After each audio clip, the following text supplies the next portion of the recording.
Hello everyone, good morning, welcome back to my channel. আশা করি তোমরা সবাই খুব ভালো আছো, আমিও ভালো আছি। আজ হচ্ছে মঙ্গলবার, বাজে সকাল 9টা। এখন থেকে তোমাদেরকে সাথে নিয়ে আজকের ব্লগটা শুরু করছি। অনেকটা দেরি হয়ে গেল আজকে ব্লগটা শুরু করতে, সংসারে কাজকর্ম শুরু করতেই আসলে দেরি হলো। তো আমি তো সকালবেলা জলখাবার বা বলতে পারো বাসি কাজকর্মগুলো সেরে স্নান পুজো করে নিয়ে একেবারে রান্নাঘর থেকেই ব্লগ শুরু করি। তো সেটাই আজকে দেরি হয়েছে। এর আগে কাউন্টার টপ মুছেছি, ডিশওয়াশার খালি করে বাসনপত্রগুলো সমস্ত কিছু গোছানো হয়ে গেছে। 3 গ্লাস গরম জল করেছিলাম ইলেকট্রিক কেটলিতে, 3 জনে খেয়েছি। মামাম খেয়ে নিয়ে এখন স্নান টান করতে গেছে, আর বাবু খেয়ে দিয়ে একটুখানি বাইরে বেরিয়েছে। ও তো সকালবেলাতে খেজুর আর কলা খেয়েই বেরোয়। আমন্ড বাদামটা ছাড়িয়ে নিলাম, আমি নিজে খেয়েছি, আর ওদের দুজনের জন্য ঢাকা দিয়ে রেখে আমি এবারে ঘরটা গোছাতে চলে এসেছি। তো বিছানার চাদরটা বদলালাম, দুটো চাদরই আজকে বদলে ফেললাম। সেই কারণে ফ্যানটাও আজকে পরিষ্কার করে নিয়েছি, এসিটাও ওই ঝাড়নটা দিয়ে ভালো করে মুছে নিয়েছি। গতকাল রাত্রিবেলাতে একটা সিনেমা দেখেছিলাম, সে কারণেই ঘুমোতে যেতে দেরি হয়েছে। আর দেরিতে ঘুমাতে গেলে তো উঠতে দেরি হবেই, তাই জন্য আজকে সকালটা সব কিছুই দেরিতে। অনেক দিন পরে বলতে পারো আমরা 3 জন মিলে একসাথে সিনেমা দেখলাম। এরকম সময় সুযোগ তো আর সচরাচর হয় না, সেই জন্য সুযোগটা পেয়ে আর হাতছাড়া করলাম না।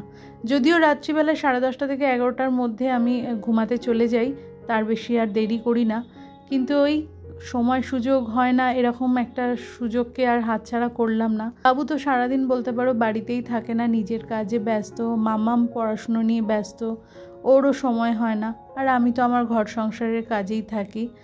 আর সে কারণে কালকে বাবু তাড়াতাড়ি এসেও গেছে, আমাদের ডিনারটা কমপ্লিট হয়ে গেছে।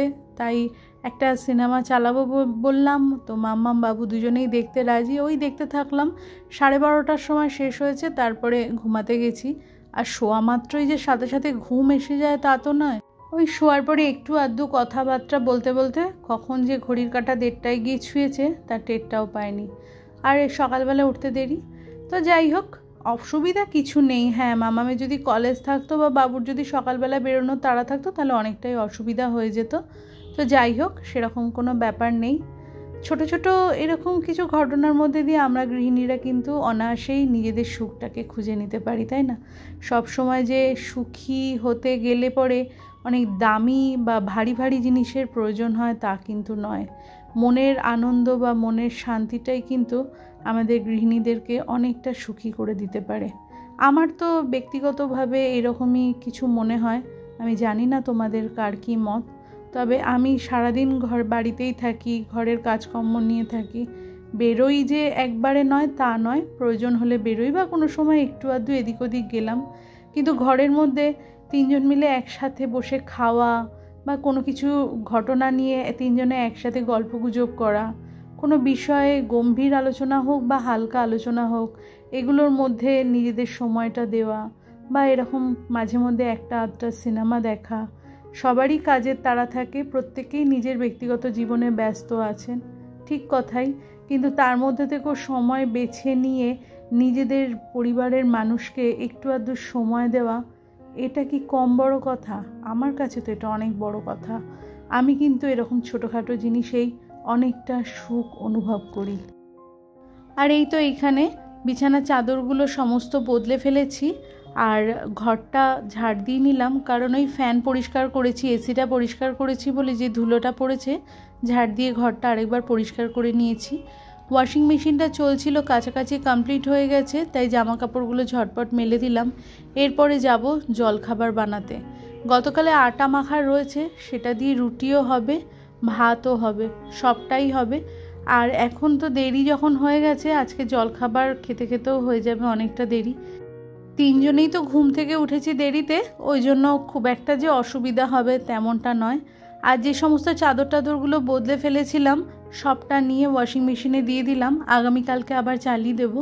আমার এরকমটাই হয়, প্রত্যেক দিনের ছাড়া জামা কাপড় তো থাকেই, তারপরে চাদর বদলানো বা গায়ে দেওয়া চাদরগুলো দিয়ে দিলে পরে বলতে পারো একদিন অন্তর অন্তর কি কখনো এমনও হয় ডেলি ওয়াশিং মেশিন চলছে। আজকে বাইরেটা কিন্তু বেশ মেঘলা মেঘলা। গতকাল রাত্রিবেলাতে তো প্রচণ্ড বৃষ্টি হয়েছে, ওই ভোর রাত্রিবেলাতে টেরটা পেয়েছি 4টে, 4:15 নাগাদ।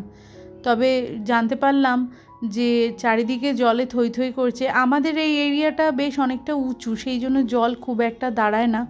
তো চলে এসেছি রান্নাঘরে, চালটা নিয়ে নিলাম আর ওই 3 বার আখ তুলে রাখছি। সেটাই জানি না কী কারণে তুলে রাখা হয়, তবে দেখে দেখেই শেখা এটা আর কি।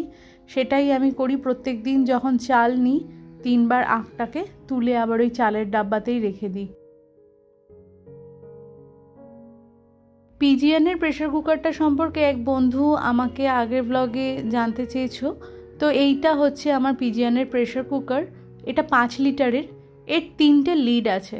এই কাঁচের লিডটা ঢাকা দিয়ে আমি ভাত বানাই, বা কখনো যদি মাংস কষাই তখন এই কাঁচের লিডটা ঢাকা দিয়ে আমি কষাই। আর একটা ফুটো ফুটো লিড আছে যেটা দিয়ে ভাত বানাবার পরে আমি ফ্যানটা ঝরাই। আর প্রেশার কুকারের জন্য যেমন এয়ারটাইট গ্যাসকেট লাগানো, হুইসেল দেওয়া যেরকম একটা ঢাকনা হয়, সেরকম ঢাকনাই এই প্রেশার কুকারে আছে। 3-in-1 পারপাসে ইউজ হয়, ভীষণ কাজের। আর আমি এটা বলতে পারো টানা 5 বছর ধরে ব্যবহার করছি। 5 বছর আগে এটা আমি গিফট পেয়েছিলাম, আমার ছোটো মামা আমাকে গিফট করেছিল। দামটা খুব একটা আমার মনে নেই, তবে আমার মায়েরও এরকম সেম একটা প্রেশার কুকার আছে। মায়েরটা আগেই আরও কেনা, তখনই প্রায় বলতে পারো 1,000-3 টাকা দাম নিয়েছিল। বর্তমানে কমেছে কি বেড়েছে বা এরকম কুকারের কি দাম হতে পারে আমার একদমই আইডিয়া নেই। তুমি যে বন্ধু আমার কাছে জানতে চেয়েছিলে, তোমার নামটা এই মুহূর্তে আমার মনে পড়ছে না, যদি আমার এই ব্লগটা দেখে থাকো আর প্রেশার কুকার সম্পর্কে যা জানতে চেয়েছিলে আমি যদি সঠিক ইনফরমেশান তোমাকে দিয়ে থাকি, তবে কমেন্টের মাধ্যমে কিন্তু আমাকে অবশ্যই জানিও। অফ ক্যামেরাতে একটুখানি পেঁপে কেটে নিয়েছিলাম, তো সেই পেঁপে ভাজা দিয়ে গরম গরম ভাত বাবুকে সকালবেলাতে জলখাবারে দিয়ে দিলাম, সাথে ডিম সিদ্ধও দিয়ে দিয়েছি। আর আমার আর মামামের জন্য রুটি করে নিচ্ছি।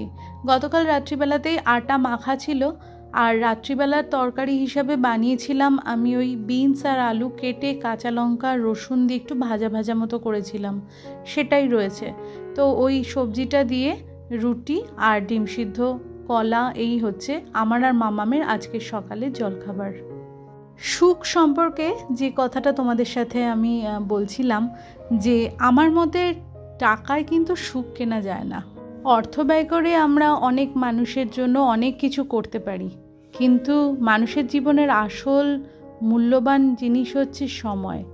আমি সময় দিয়ে কোনো মানুষের মুখে যদি 5 মিনিটের জন্য হাসি ফোটাতে পারি, তাকে একটু গুরুত্ব দিয়ে তার মনটাকে যদি খুশি করতে পারি, এই জিনিসটা কিন্তু টাকায় পাওয়া যাবে না।